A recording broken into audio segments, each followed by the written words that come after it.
Hii ni Fadaa TV, nuru ya Uislamu. Fadaa TV, nuru ya Uislamu. Hotuba yetu ya leo, ndugu Waislamu, leo nitazungumzia kunako ubora wa sadaqa. Sadaqa ni miongoni mwa ibada alizozifaradhisha Allah subhanahu wa ta'ala, na hukumu yake ni faradhi. Ni lazima katika Uislamu kutoa sadaqa. Kwa kauli ya Allah subhanahu wa ta'ala, nikianza kwa kauli yake baada ya kusema a'udhu billahi minash shaitanir rajim, wa anfiqu mimma razaqnakum min qabli an ya'tiya ahadakumul mauta fayaqula rabbi laula akhartani ila ajalin qarib fa aswaddaqa wa akun minas salihin. Hapa tunaamrishwa kutoa sadaka kabla hayajafika yale yaliyokuwa yenye kumfika kila mwanadamu, nayo ni mauti. Katika aya nyingine Allah subhanahu wa ta'ala amesema, ya ayyuhalladhina amanu anfiqu mimma razaqnakum min qabli an ya'tiya yawmun la rayba fihi, na kuendelea. Toeni katika vile tulivyokuruzukuni kabla haijakufikia siku ambayo haina biashara ndani yake. Kwa hiyo tumeona hukumu ya sadaqa ni faradhi katika Uislamu. Hivyo moja kwa moja, kwa nini Allah ametufadhilishia sadaqa? Ni kwa sababu ya maslahi ya nafsi zetu wenyewe katika dunia na akhera. Maslahi ya kidunia, tunasaidiana na kusaidia kupeleka Uislamu mbele, lakini vile vile kwa maslahi ya akhera ni maslahi ambayo ni makubwa zaidi, kama tutakavyoyaona katika hutuba hii ya leo inshallah. Ama tukianza na moja miongoni mwa fadhila kubwa ama ubora uliokuwa mkubwa kabisa wa kutoa sadaqa ama Muislamu kutoa sadaka kwa ajili ya Allah. Kwanza Allah anaamrisha, wama tunfiqu illa bitighaa liwajhi Allah, na wala msitoe mnavyovitoa hivyo isipokuwa kwa kutafuta radhi za Allah. Nia yako iwe ni kutafuta radhi za Allah. Hivyo basi ukitafuta radhi za Allah ndio unapata faida zifuatazo. Moja miongoni mwa fadhila za sadaqa ni kukutaharisha wewe kutokana na madhambi. Ni ahadi ya Allah subhanahu wa ta'ala aliyoitoa katika suratul Baqara aya nambari 71.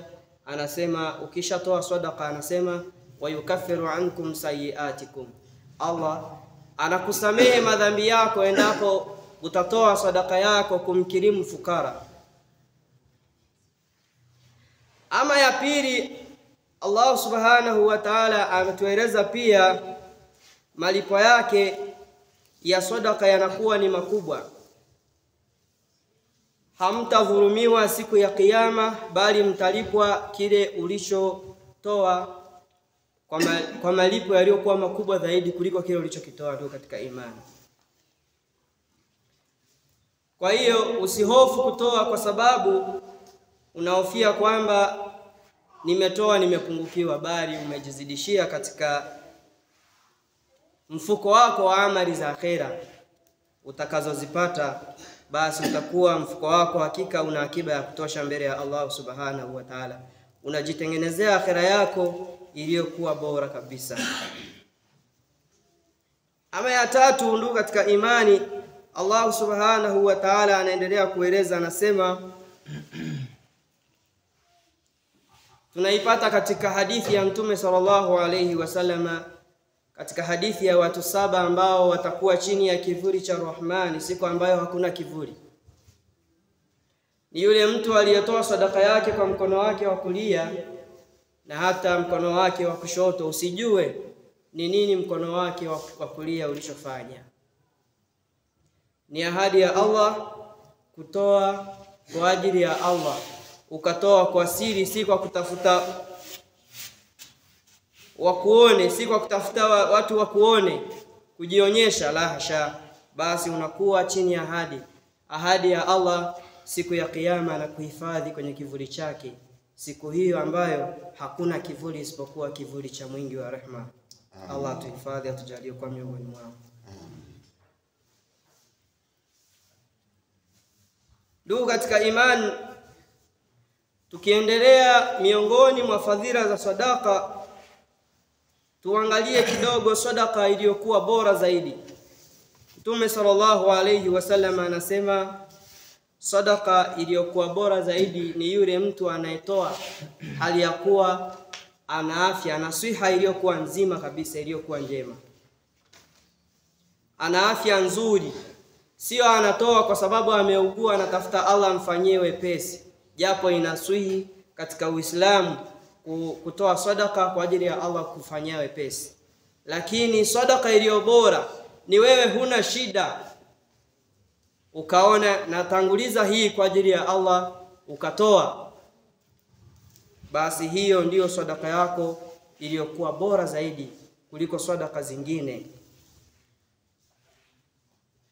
بارك الله لي ولكم ونفعني وإياكم بذكر الحكيم. أقول قول هذا وأستغفروه إنه هو الغفور الرحيم وهو البر الكريم. Hii ni Fadaa TV, nuru ya Uislamu. Fadaa TV, nuru ya Uislamu.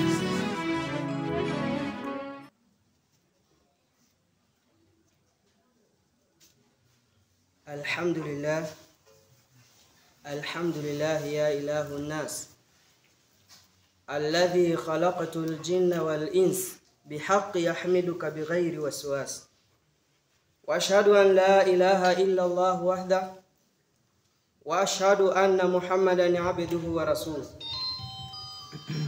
اللهم صل على محمد وعلى آله وأصحابه أجمعين، أما بعد. أوصيكم تارة أخرى بتقوى الله عز وجل، إن للمتقين مفازا. Baada ya kumhimidia Allah subhanahu wa ta'ala na kuhusieni kwa mara nyingine kumcha Allah subhanahu wa ta'ala, hakika waliofuzu mbele ya Allah subhanahu wa ta'ala ni wale ambao waliofungamana na takwa. Bila ya takwa hauna chochote, hauna fungu lolote mbele ya Allah subhanahu wa ta'ala, isipokuwa Allah anasema mathwahumun nar. Mwisho wa yote wa vituo vya mwanadamu kama hakufungamana na takwa, mafikio ya mwisho ambayo humo hatotoka ni moto,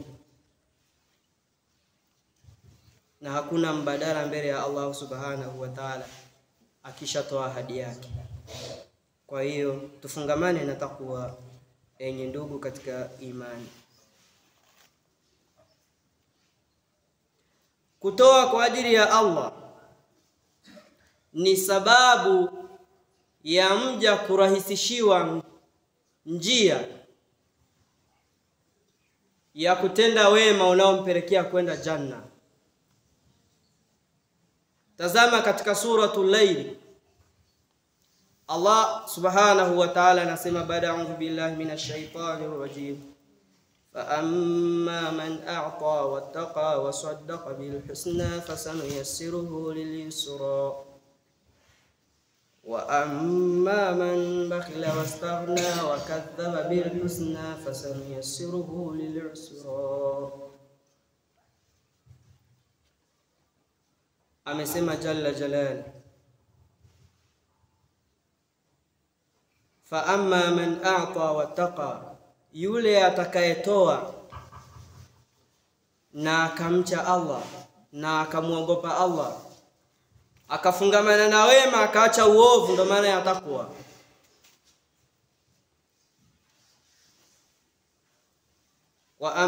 Fa amma man a'ta wattaqa wa saddaqa bil husna, na akasadikisha wema, akaisadikisha ile ahadi ya Allah kwamba ukitoa utakikuta mbele ya Allah kikiwa ni bora zaidi na malipo yake ni janna.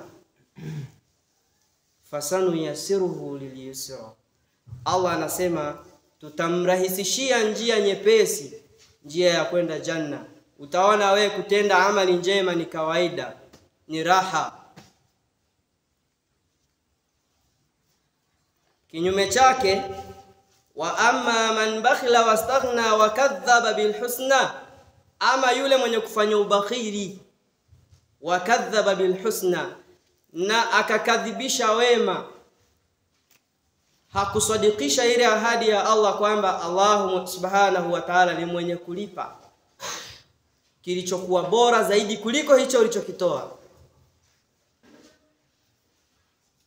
akafanya ubakhili, fasanu yasiruhu lilusra, Allah subhanahu wa ta'ala anaahidi tutamfanyia wepesi kuiendea njia nzito.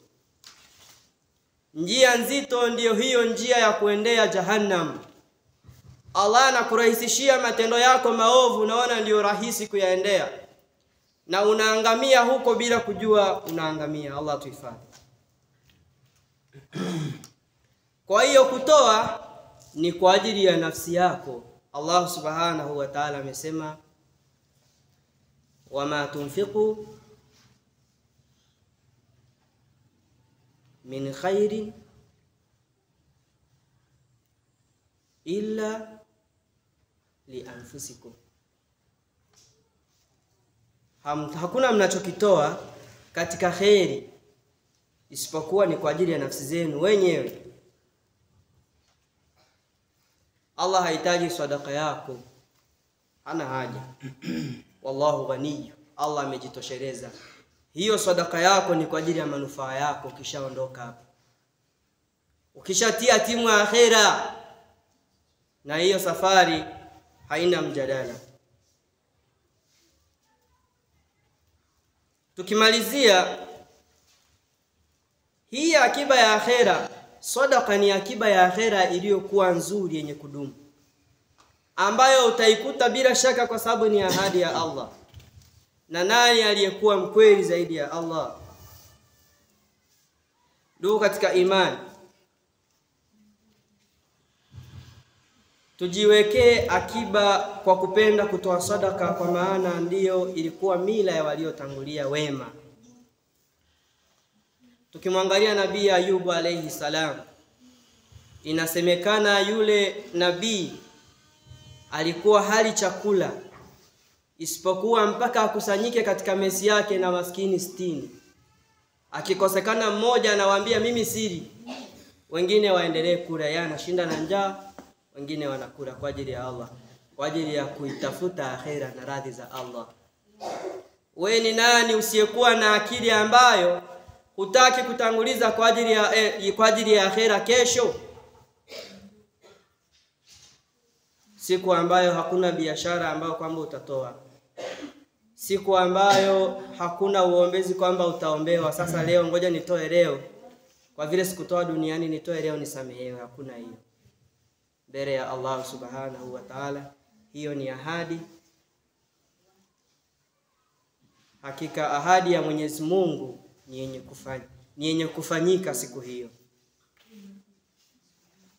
Hebu tutazame kiumbe ambacho kila siku tunakitazama, tukijadili kidogo. Kuna kiumbe kimoja kinaitwa mti. Mti una kawaida ya kupukutisha majani. Kisayansi unayapukutisha majani kwa ajili ya kuweka akiba ya maji. Inafahamu kwamba sasa upotevu wa maji, nikiacha majani yakawa mabichi, matumizi ya majani ni makubwa. Kwa hiyo matumizi ya maji katika majani yakiwa makubwa, bila shaka nitaishiwa maji na mwisho wa siku nitakufa, nitabaki sina faida. Mti unaamua kupukutisha majani. Ukishapukutisha majani unabaki hauna majani, unapoteza ile rangi yake na uzuri wake katika dunia. Ndio maana mnaona miti imepigwa ukavu, si kwa sababu miti haielewi, Allah kaipa ufahamu. Na wewe ndio maana Allah subhanahu wa ta'ala katupatia akili ili tutafakari kwa ajili ya kujiwekea akiba. Ikiwa mti unaweza kuweka akiba, vipi mwanadamu mimi na wewe mwenye akili timamu tuliopewa na Allah subhanahu wa ta'ala tukashindwa kuweka akiba kwa ajili ya maisha ya kesho sisi akhera? Nuru ya Uislamu. Uislamu.